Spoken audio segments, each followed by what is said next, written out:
100 కోట్ల రూపాయల prize money ఇస్తాం. This is the statement made by AP CM Chandrababu Naidu garu. The catch is very simple.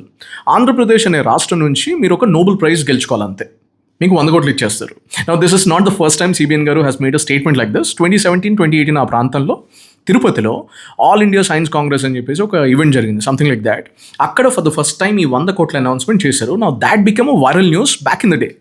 అమరావతిలో quantum talk అని చెప్పేసి ఒక ఈవెంట్ జరిగింది. It was a virtual event participated by more than 50,000 people. Well, ఈ ఈవెంట్లో ఆయన సెకండ్ టైం చెప్పారు, క్వాంటమ్ సైన్స్ అనే రంగంలో నోబెల్ లెవెల్ బ్రేక్ త్రూ ఎవరు తీసుకొచ్చినా నేను వాళ్ళకి 100 కోట్లు ఇస్తానని చెప్పేసి. Now this number is fascinating, very motivating. కానీ my question is very simple. Sir, ప్రపంచవ్యాప్తంగా నోబెల్ ప్రైజ్ గ్రహీతలు ఎవరైతే ఉన్నారో వాళ్ళకి ఆయా దేశాలు కానీ, యూనివర్సిటీస్ కానీ, ప్రైవేట్ ఇన్స్టిట్యూషన్స్ కానీ, పబ్లిక్ ఇన్స్టిట్యూషన్స్ కానీ, గవర్నమెంట్ డైరెక్ట్గా కానీ ఎన్నేళ్ల నుంచి ఎలాంటి ఎకోసిస్టమ్ క్రియేట్ చేసి ఎన్ని $1 మిలియన్ ఖర్చు పెట్టిందో తెలుసా? అంటే మీరు నోబెల్ ప్రైజ్ గెలుస్తారా లేదా అనేది పక్కన పెట్టేసేయండి.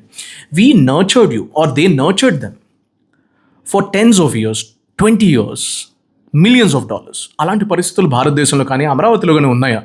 ఇవి లేకుండా 100 కోట్లు కాదు 1000 కోట్లు ఆఫర్ చేసినా నోబెల్ ప్రైజ్లు ఎలా వస్తాయి? This is the question that you have, I have, a lot of people have. But ఈ డౌట్స్, కన్సర్న్స్ అన్ని ఒకసారి పక్కన పెట్టేసి నిన్న ఈవెంట్లో చంద్రబాబు నాయుడు గారు ఒక రోడ్ మ్యాప్ ఇచ్చారు. నెక్స్ట్ కపుల్ ఆఫ్ ఇయర్స్లో అమరావతి నుంచి ఏమేం జరగబోతున్నాయి, what is our road map అని చెప్పేసి లెట్స్ టాక్ అబౌట్ దాట్. ఆయన ఏమన్నారంటే, మొన్నటిదాకా మనం ప్రపంచం నుంచి సూపర్ కంప్యూటర్స్ కొన్నాం, ఇప్పుడు ప్రపంచానికి మనం క్వాంటమ్ కంప్యూటర్స్ ఎక్స్పోర్ట్ చేయాలి. సిలికాన్ వ్యాలీ నుంచి మనం ఐటీ నేర్చుకున్నాం, ఇప్పుడు క్వాంటమ్ వ్యాలీ అమరావతిలో క్రియేట్ అవుతుంది, ఇక్కడ నుంచి మనం క్వాంటమ్ సైన్స్ ఎక్స్పోర్ట్ చేయాలి.